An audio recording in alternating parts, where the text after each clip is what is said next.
घटगाँ बासिनी जय मा तारिणी लो दुष्ट निवारिणी जय जय तारिणी लो शंख पाणिनी जय जय तारिणी मंदार मालिनी जय जय तारिणी देवी भगवती जय जय तारिणी तो पादे मिनती करुअछि मालो पुरा आशा करुअछि मालो पुराई आशा तोतरित लिखने कहि देबु भाषा तोतरित लिखने कहि देबु भाषा जय जय तारिणी सारला मंगला तोतरित गायने पिटु मोर गला तोर दया बळे मु अधम गाहाणी गाइली तोतरित घटगाँ तारिणी गाइली तोतरित घटगाँ तारिणी तोतरित पठने लिखने श्रवणे तोतरित पठने लिखने श्रवणे धन्य हेबि मालो मो गाहाणी बणे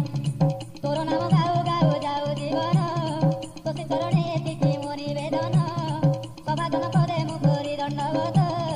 गाऊअछि तारिणीको पुराण गीत गाऊअछि तारिणीको गाहाणी गीत मा भौणी लो दश धरिब नाही लो दश धरिब नाही लो दश धरिब नाही मूर्ख पणे गाहाणी जाऊछि गाई मूर्ख पणे गाहाणी जाऊछि गाई सर्वे शुणुथिब मन देई भौणी भाई दोषा दोष म धरिब नाही आरंभ करुछि माଙ୍କର पुराण मन तन देई सभाजने शुण तारिणी पुराण ए अपूर्व चरित श्रवणे नाश दिव सकल दुरित दिने पितामह ब्रह्मा पद्म आसने बसिथिले निराकार सुत से ध्याने बसिथिले निराकार सुत से ध्याने पद्मासन वेद वर करन्ति ध्यान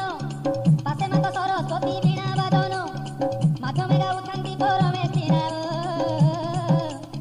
तन्मय चित्ते ब्रह्मा शुणुଥାନ୍ତି गान तन्मय चित्ते ब्रह्मा शुणुଥାନ୍ତି गान वेदवरଙ୍କ पुत्र नारद से क्षण प्रवेशिले मुखरे नारायण नाम प्रवेशिले मुखरे नारायण नाम पादरु कठौ काढि नुआई शिर पिताଙ୍କୁ नारद कले नमस्कार पिताଙ୍କୁ नारद कले नमस्कार माता सरस्वतीଙ୍କୁ प्रणाम से कले आयुष्मान हुओ बोली माता जे कले आयुष्मान हुओ माता आशीष देले पचारନ୍ତି ब्रह्मा नारद मुख चाहि असमये आगमन ହେଲା କି ପାଇଁ बुझाई कहिबा हेउ आहे नारद किबा तुम मनरे उपुजिला द्वंद ब्रह्माଙ୍କ सहिते देवी वीणा पाणी ब्रह्माଙ୍କ सहिते देवी वीणा पाणी पचारନ୍ତି आगमन कारण पुणी पचारନ୍ତି आगमन कारण पुणी तुम कामना आम्भे करिबु पूरण कह हे नारद आगमन कारण आम्भ बाक तोरे किबा नुहे विश्वास सृष्टिकर्ता केबे हेन कहନ୍ତି मित्र मने जा सन्देह एबे करब खाण अवश्य तुम इच्छा करिबा पूरण पितामहଙ୍କ मुखରୁ ଏ ମନ୍ତ୍ର ଶୁଣି ନାରଦ ପଚାରନ୍ତି ଏ ଅପୂର୍ବ ବାଣୀ କୁହ ମାତା ଭାରତୀ କୁହନ୍ତୁ ପିଅର ବହୁବାର ଲୋକ ତୁମ୍ଭେ ଭ୍ରମଣ କର ବହୁବାର ଲୋକେ ତୁମ୍ଭେ ଭ୍ରମଣ କର ତବ ସୃଷ୍ଟି ପିତାମହ ଅଟେ ପୃଥିବୀ ସୃଷ୍ଟି କରିଅଛି ଯେ କେତେ ଦେବା ଦେବୀ ପଶୁ ପକ୍ଷୀ ଗିରି ଲତା କାଷ୍ଠ ପାଷାଣ ସାଗର ସରିତ ଯେ ନଦୀ ଗିରି ବନ ଏ ସମସ୍ତ ପରା ପିତା କଲ ଭିଆଣ ସୃଷ୍ଟି କଲ କେତେ ଦେବୀ ଦେବତା ଗଣ ସେ ମଧ୍ୟରୁ କିଏ କେଉଁ ନାମ ବହିଣ ହେ ପିତା ଏହି ବ୍ରହ୍ମାଣ୍ଡେ ଛନ୍ତି ରହିଣ ସଙ୍କଟ ତାରିଣୀ ନାମ ଧରି କେ ପୁଣି କେଉଁଠାରେ ରହିଛନ୍ତି କୁହ ବଖାଣି ତାରିଣୀ ନାମକୁ ମୁହିଁ ମର୍ତ୍ତ୍ୟ ଭୁବନେ ଶୁଣିକରି ପ୍ରଶ୍ନବାଚୀ ହୋଇଲେ ମନେ ଶୁଣିକରି ପ୍ରଶ୍ନବାଚୀ ହୋଇଲେ ମନେ ସେହି ଆସେ ତୁମ୍ଭ ପାଶେ ମିଳିଲି ମୁହିଁ କିଏ ସେ ତାରିଣୀ ମୋତେ କହ ବୁଝାଏ କିଏ ଦେଲା ଏହି ନାମ କିପରି ଭାବେ ପିତାମାତା ଦୟା କରି କହିବା ହେବେ ବିଷ୍ଣୁ ଲୋକରୁ ଆସିଛି ଏଠି ନିମନ୍ତେ ବିଷ୍ଣୁ ଲୋକରୁ ଆସିଛି ଏଠି ନିମନ୍ତେ